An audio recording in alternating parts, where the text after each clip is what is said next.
Hey everyone, this is Norbert, and today I wanted to bring you a match against John from Outer Circle, which you can see the channel on the screen right now. You can also see the last video was me playing Yummy Tri-Brigade, so if you want to see that, check out that channel, leave a sub if you want. And today we wanted to talk about the matchup Dracotail against Radiant Typhoon, and for that I have two matches for you, so it's 4 games. And before that I wanted to talk about general interactions and learnings I had from that, and you can see that kind of on the screen. This is very simplified, so there are a lot of situations where you use your hand traps differently depending on whether they play in draw phase, what they use, etc, etc. I just wanted to show you the main takeaways that I had so far. It is very early in the format, so lots can change, but for now what I've felt has been working is to hand trap Crossair, because Crossair gets them a lot of pluses, and you have a lot of hand traps for that. You can bell it, you can ash it, you can mourner it. Generally you can bell most of their cards, so just double check their cards, see if you can bell them. But Crossair is obviously the most value you can get out of these hand traps. If your deck can play into that board, then that's a good way to do that. Their main form of interaction is the mandate.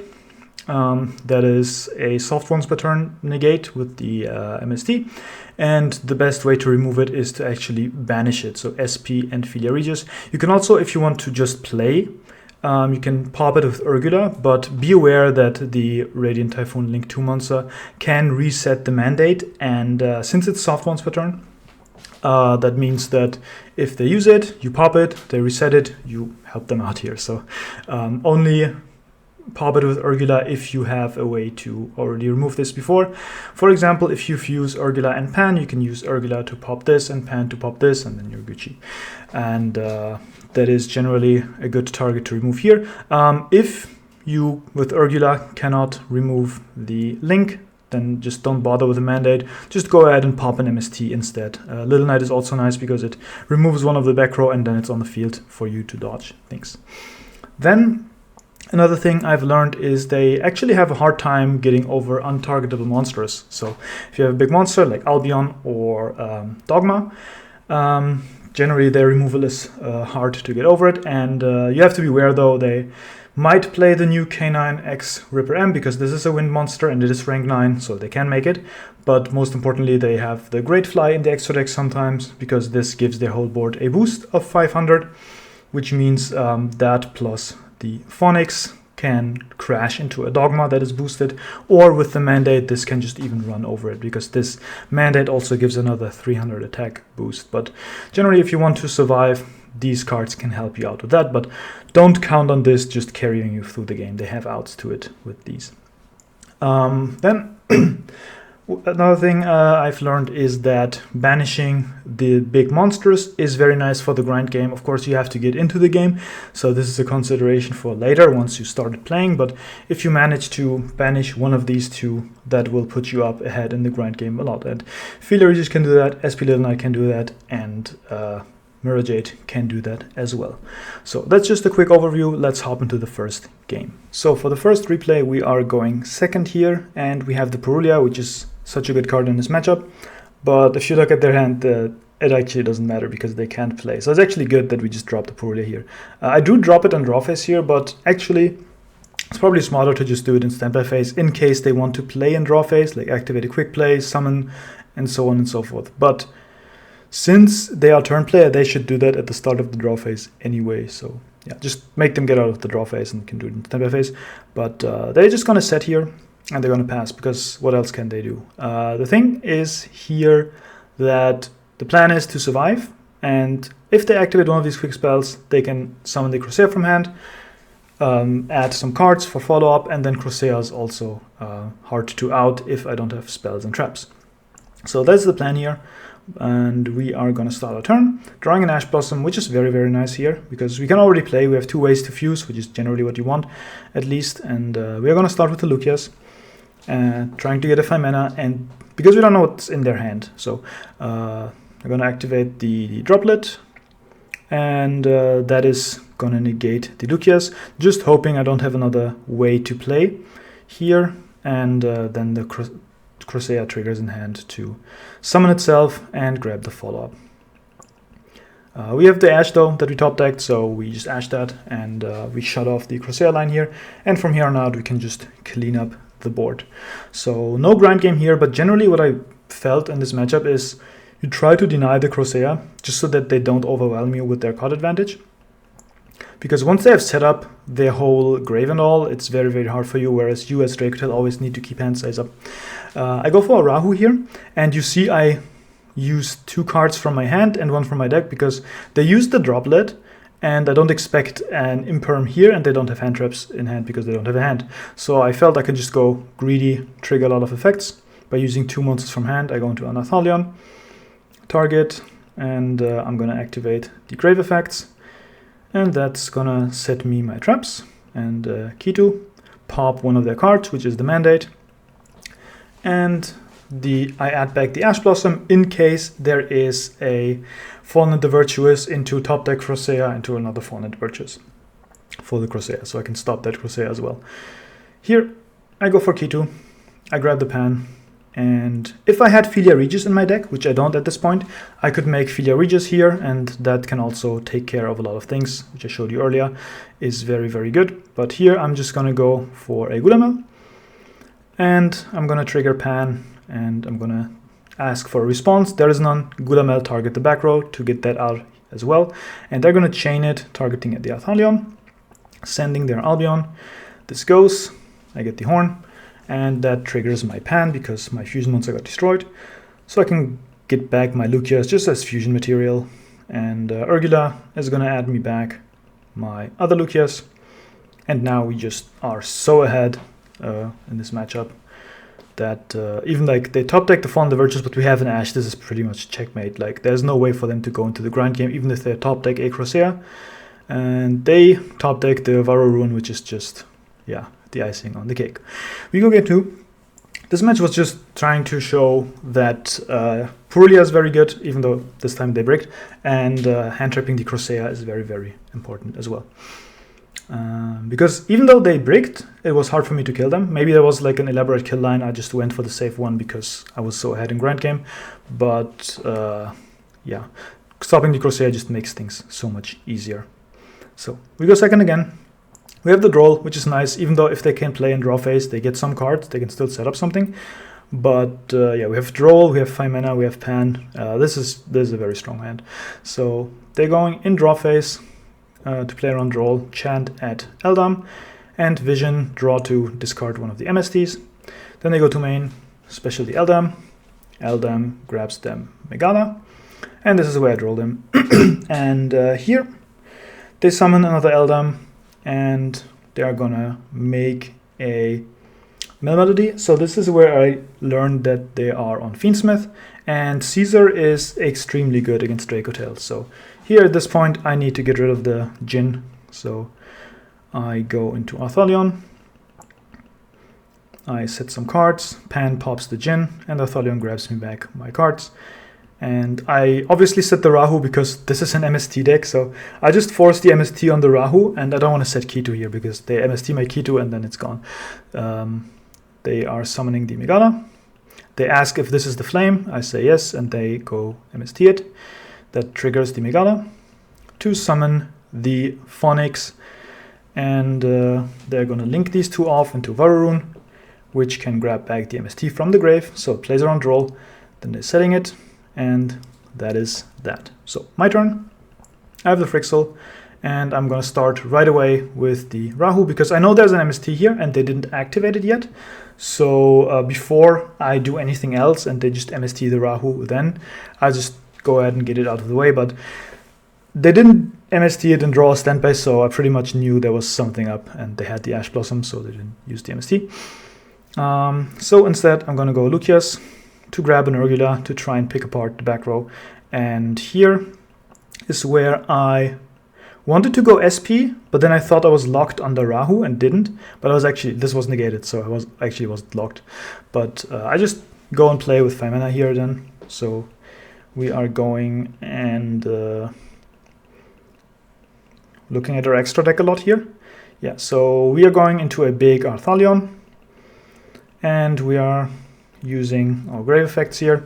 Urgula pressures the back row, so it doesn't target, so they can just lose a card randomly. I set both spells, and they lose the Fallen the Virtuous, which means the MST is free to target the key to Dracotail on resolution. So I'm gonna grab back my resources here, and they can MST the key to that triggers the Phonics, and the what's the name? Varurun, yeah. They're gonna put up the Mandate, and the Phonics comes back, not the Djinn, the Phonics. And here, they're gonna use the Mandate to draw 3 cards, shuffling back for the follow-up, and they draw the big Varurun again. And here, I actually go into SP Little Knight to get rid of the Mandate. They don't have a negate really, so now this is gone.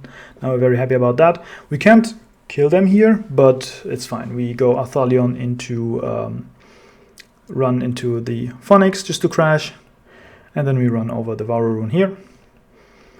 And they are left on 1 card. We Urguda, grab back the Lucias for fusion material. We set the Sting, and we pass. They have no Mandate left, and they are on 2 cards here. And we have the 5 mana, we have a Rahu set, which I set because I thought I had another trap, but I think I sided out the horn, so I shouldn't have activated the effect to set the Rahu. That was a mistake. Always keep in mind what you are side decking in and out. They start in draw phase with the Elation. That is gonna summon back the Eldam, and the Eldam is gonna trigger. So is the Varurun, and I just use the SP to get a body off field here while I can. They summon, and the Eldam is gonna add Sven. So now they go to main phase and they summon Sven. Sven to add Vision. And here what I do is, this is a negate. If you have Mystical Space Typhoon in your graveyard, you can negate that effect. This is a negate if you have MST in grave. There is 1 MST in this grave. So my only real interaction here is 5 mana, which is checked by this. So what I do here is I activate the Sting, targeting the MST. So even though I know they have Vision in hand, which can get them another MST, they can't get that in grave after the resolve, right? So like the Sting resolves whether it banishes or not. The MST is not in the grave anymore. Then I can 5 mana. They can chain the MST on the Rahu, but it's still on the field. It doesn't set up the negate, and after that I can just chain block it. So I activate Sting, I target Phonics and MST. They go Vision to rescue the MST. Sting still resolves because 1 target got banished, and banishing Phonics is really, really nice. So we're going to banish that. We're going to go out, draw a card. That is an Urguda, that's fine. And then we 5 mana to go and fuse. They chain the MST for the Rahu, and so just that the negate is live again, but it doesn't really matter here. We go into a Gulamel, and we go Pan, we go Urguda, we go Arthalion in the grave. I was testing with 2 Arthalion here, that's why I didn't make an Arthalion here. Not because I thought it was a consideration, but just because I had 15 extra deck slots to try, so I wanted to just try without. I'm back on 3 Arthalion, don't worry. But I made Gulamel because of that, and I trigger. I chain block it with Arthalion as last chain link, because I don't care if the Arthalion revive gets negate or not. I just want to get the removal off. So they negate the Arthalion, I set my cards, I pop the Varurun, and that's that. So that's leaving them on just a Sven and nothing else, and that is the game. So for our second match, we are once again going second, and we have 4 non-engine and a Kitu, which is, I don't complain as long as they don't have an Ash. And they are on some quick play spells. One of them is a Sanct, a Fuvalos, and a Megala. So here what they do is they start with Sanct, summon a token. This is where I learn that they are on Fiendsmith and his matchup. Of course, we had the match before where they did make the Djinn, so I technically knew, but game 1 I just try to not use information that I have from outside, because this is a testing game, right? It makes no sense to just play like that. Here, we Fuvalos, and we just don't want to get Caesar. Caesar is very hard for the start, although Fallen and the Virtuous outs that nicely, but might as well just like drop the Fuvalos here. Which, even if they just do Radiant Typhoon line, we get 1 draw out of it. So they summon the Megala and Def, they set their quick play spells and pass like that. So here we don't have a play outside of key 2, so we do that. It doesn't get negated, that's cool. We go and fuse into an Arthalion with our Urgula. That's nice because it checks the back row again. So Lucius and Urgula set these two. And here they could have dropletted the Arthalion, but if they don't send the MST, then I can just fawn in the virtues the Arthalion, and that's a real punish. So instead they opted to take the 50-50 because the most important card here is the MST. So if I pop the droplet with Urgula, they can MST my Rahu, so I don't push further and OTK them. Plus they can activate this. They can activate this anyway, Quick Play or Mystical Space Typhoon, but still Mystical Space Typhoon prevents the Rahu here. So they just let me pop and add back. I hit the MST though, which is the better target. I add back these. And I just leave the Urgula engrave because it adds back. So I go Lucius, and they just droplet it, and I chain the Fond the Virtuous here, and that'll still get me my 5 mana. So instead they have to halve the attack of the Arthalion because I don't have a target for droplet anymore. I just Rahu here, set up my whole trap lineup, and Gulamel pops the token, and that is pretty much it. We just shuffle back. We have 2 hand traps, 5 mana, all traps, and a Gulamel. And we also, in the end phase, Titanic Lad. I only main deck one of the Fond the Virtuous, so what I do here is I just Titanic Lad, summon the Albaz, summon the Ecclesia, and that is gonna be an Albaz in their turn, which they have the Fuvalos for, and now they have the Eldam. So it's Eldam against the world. I just Ash the Fuva because I have more interactions than they could possibly have things to do. They summon the Eldam, use the effect, and I wonder if I can build this, right? No, just from your deck. Yeah, you can't build this. You can build the Crusea and the spells. So they use this, get the Sven, special Sven, activate it, get a spell. They actually get the mandate here, and here I know, okay, they can't play any further. I just remove the bodies. I just activate Sting, and then if they don't have a reaction, I chain Gulamel, I pop one of them, and then they have a level 3 plus nothing, and yeah, they can just set the mandate, and that's it. So we are going to the next game, and this is us going second again, and we have 5 mana, but no Dracotail names. Get used to that. It's gonna happen a lot time more because we don't have that many Dracotail names left. Mululu got hit, Kitu got hit, so 5 mana sometimes is just not live. Unless in this hand, if you had Granguinol, it would be live, I guess. They have 2 quick plays and 3 monsters, but a double Crusea. So we are seeing in the draw phase a Vision, adding an MST, and then they're going to activate Crusea. This plays around Valor, so unfortunately for them, they have the Ash still for the Crusea. So they special summon the Sven in the main phase. I knew that if I Ash this and I have no more hand traps, I am in danger of getting Caesared if they have something like a Sven, which they do here. So they go Vision, draw 2. And they realize they can discard the Crusea, and then they summon the Megala, and here summon the other Sven, go into the Jinn, and then just go Fiendsmith line. I'm just going to fast forward this. We've seen this for years now. Shuffle back, summon Engraver, make Caesar, set 2, and pass. So they have MST Droplet, Megala, which can summon Caesar, which is a negate, and the Crusea, which is hard to out, and then they have a Lacrima Engrave to come back, which we talked about the stuff after the match, and I think the Lacrima and Requiem, no, not the Requiem, the Lacrima is going out after the game, and the Sanct was just a test, and we just leave the Engraver here because that makes Caesar, and that is enough. We draw Fond the White Dragon, and this is very, very helpful here because we needed one more push into the Caesar because we don't have a hard out to it, we just have to eat it.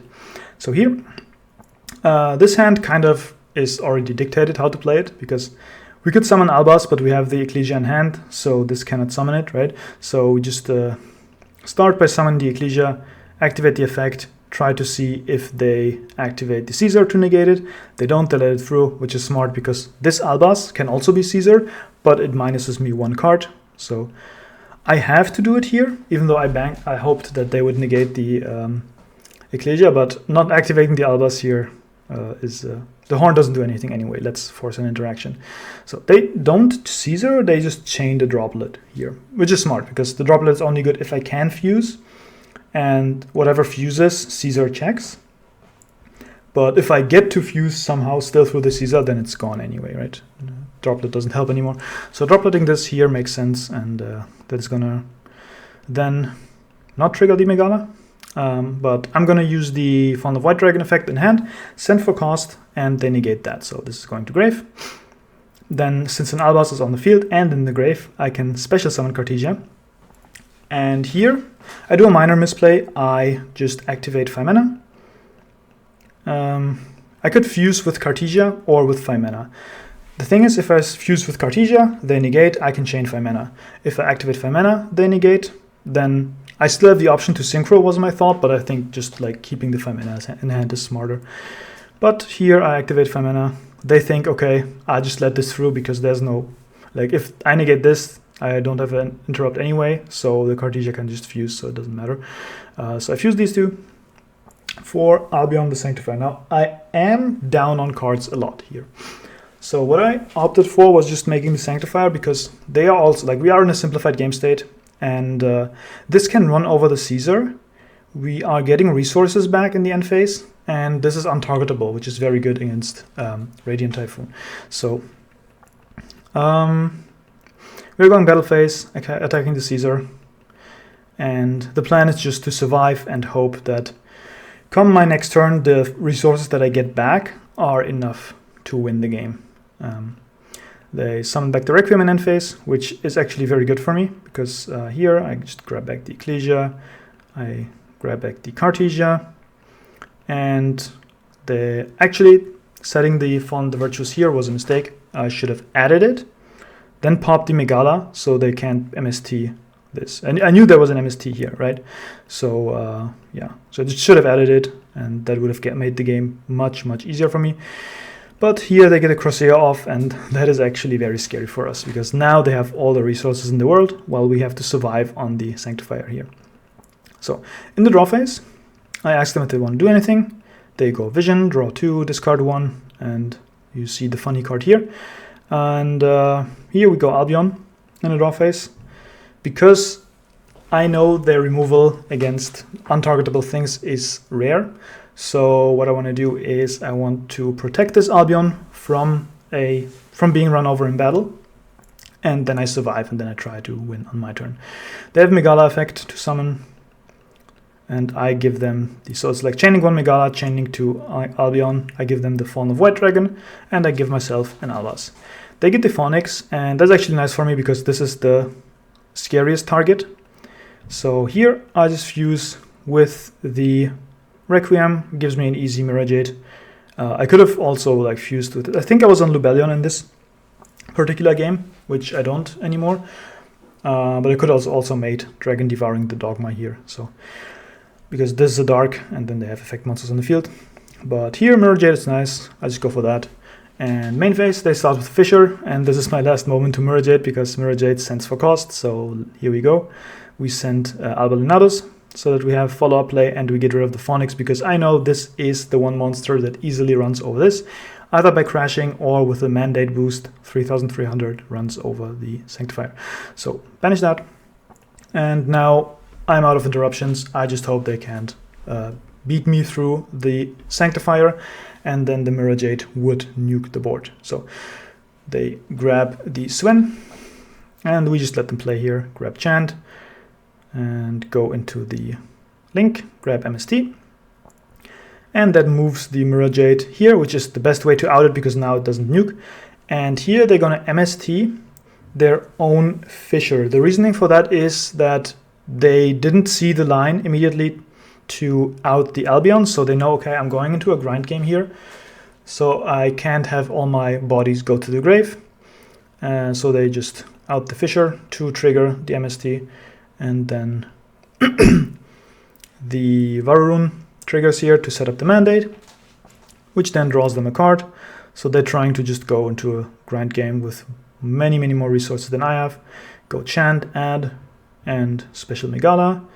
Link into the Desperate Doom Eagle, which is very good because it first denies me the Branded Fusion add back, but also during my turn can then be a grave hate. So they're going to do that. I didn't shuffle it immediately, but now I do. And in the end phase, still I got a fusion monster into the grave, so Cartesia goes back to my hand. And this is what we have to deal with now. So you know this is here, and we know there's an MST here, and we know there's a mandate, and we have a spell trap here. So the Crusade is not indestructible. So we draw a Rahu, which is a very nice draw. And we special summon the Ecclesia because our opponent has more monsters than we do. So we can do that and activate the effect. See if there's a reaction. No, we get the Fawn of Alba, Fawn of White Dragon, which grabs back the Ecclesia. And here, well, we can do a cool thing. Because we gave them a Fawn of White Dragon, we can actually contact fuse into a Lenados. And now we just go clean up the board. They go before end of main mandate to shuffle back 3. And they draw a vision. And they boost their board, right? So this is 2,500 now. And this is 2,700, I believe. This boosts all wind monsters, yeah. So Lenados could attack twice. So I definitely attacked the Megala. And they MST their own spell trap Megala just so that the Megala here triggers to summon. They cannot just MST my Mirror Jade because then the Mirror Jade will trigger and like destroy their board. So they had to pop their own card. They get their negate. And I still run over the Megala. I shortly consider crashing, but I have a better idea, so I just don't. And I just run over the Eagle, which then shuffles back the 5 mana before it goes. We don't have any other valuable target here anyway. So 5 mana goes back to the deck. This goes to the grave. And now, because we decided not to crash, we can do the following. We go SP Little Knight, and we are threatening the mandate. So target mandate. They can chain the Varu rune, but I can chain the SP to at least tag out. So the SP forced this negate here. I can banish my own Sanctifier. By the way, you can target your own Sanctifier. This card says your opponent cannot target this card. So keep that in mind. So I just wanted to get it off the way in case anything happens to my board. I just wanted to protect it. I don't have a battle phase anymore. It does nothing on my field right now. So for the last line, I know that this is used, this is used. They have a random card in hand, which is very likely just to be a Raging Typhoon card or a quick play spell. And I just go Rahu. I'm considering what to send here. And I decide for Lucius because I have not normal summoned in this turn yet. So Artholion, Lucius.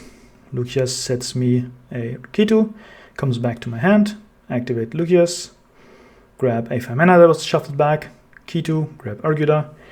We are fusing into Gulamel, use these 2 grave effects. Gulamel pop the negate, set the 2 traps, pop the mandate, Urgula grab back 5 mana, and in the end phase, Ecclesia comes back, Cartesia comes back, SP comes back, Sanctifier comes back. We get a Branded Fusion for the next turn. So now we just flip the script here. Now I am the one with a bunch of cards and my opponent is on a simplified game state. And they're going to start the turn with bringing back the Engraver. And I decided I want field-like plays for Sanctifier. So taking away a body with SP is just okay. I just get the SP out of the board. So I have it next turn. There's the Engraver. Going to Requiem. This is just to try to bait interaction, but I know there is no threat of the Engraver anymore, so I just let them get their Lacrima. Then there is a Vision, which here gets flamed because I know there's only one more playable card in hand, so might as well just negate the Vision. They chain Elation, and that is gonna revive, I guess, or were they just showing it to me? Oh yeah, they revive the Crusade. I draw the Ash of the Flame. They activate Crusade, I Ash, and that is game over. Now, the Ash is admittedly lucky, but I think even though this resolves, I still have the Albion, I have the Sting, I have the 5 mana, I have a Branded Fusion for follow-up. They cannot pop this Mirror Jade. I think I'm still good, but this was kind of just a shortcut, basically, to win the game here. So these are the 2 matches that we played. Again, check out the Outer Circle. I'll link it down in the description. And that is my matches against Radio Typhoon here. So if you have any other comments for these matches, any other things that you want to note, I did not go into detail on how the Radiant Typhoon deck can chain block the Corsair so that you can't Ash them, because I figured there is still a lot more to talk about, and I just didn't want to bloat the video. So if you want to talk Yu-Gi-Oh! With me, by the way, you can join the Discord, it's in the description. But for this video, that's it, and I'll see you next time.